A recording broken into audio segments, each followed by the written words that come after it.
They completely went around the courts. This is a crime that Donald Trump has committed against the U.S. Constitution and against the United States. Because Trump was, pissing and moaning, spitting and gurgling about wanting to prosecute the Republicans, specifically Kinzinger and Cheney, who were on the House Select Committee on January 6th, wanting to prosecute these people, as well as prosecute, the prosecutors, and wanting to prosecute Anthony Fauci and all that kind of stuff. And so Joe Biden pardoned all these people. Well, apparently the pardons were signed by an auto pen. Now, this was litigated a long time ago at the level of the Supreme Court. An auto pen signature is just as legal as any other signature.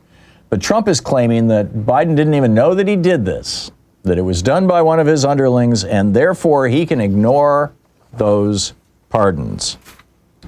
That's what you call a constitutional crisis. I mean, we're so deep into a real constitutional crisis. It's almost well, it's not humorous. It's beyond remarking on. I mean, it's so obvious.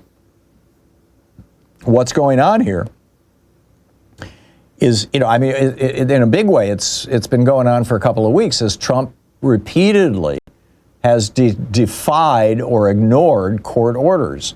A court ordered the Trump administration to pay contractors who had already performed services for the U.S. Agency for International Development, $2 billion that was owed to them, and they still haven't written the check.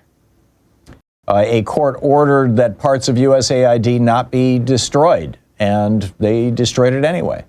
A court ordered that, over the weekend, that Trump couldn't invoke the 1798 Alien Enemies Act, which was part of the Alien and Sedition Acts that John Adams got passed.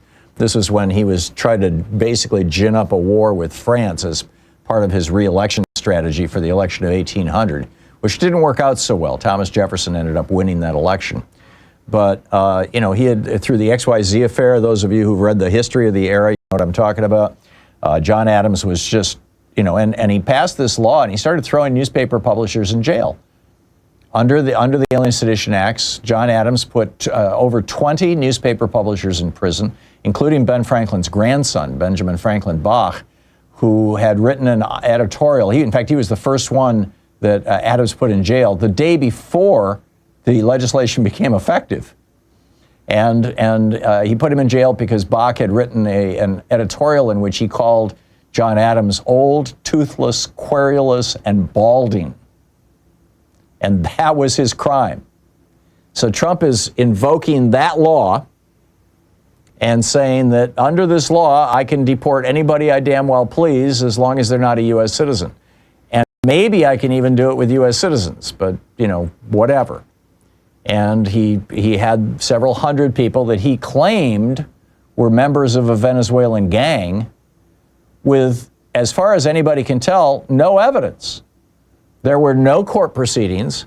You see, the First Amendment, well, all 10 amendments, the Bill of Rights, and the Constitution do not just apply to U.S. citizens. They apply to any person in the United States. Any person in the United States, legally, illegally, whatever, has rights under the Constitution, including the right not to be deported without some sort of due process, without a judge saying, yep, here you go. And there were no judges involved in this. They completely went around the courts. This is a crime that Donald Trump has committed against the U.S. Constitution and against the United States. And today, the judge in this case is going to have to decide, how he's going to deal with this, whether he's going to hold them in contempt. And at the top of the next hour, we'll do a deep dive into exactly what judges can do and can't do with the Marshal Service or with other independent agencies to enforce their court orders.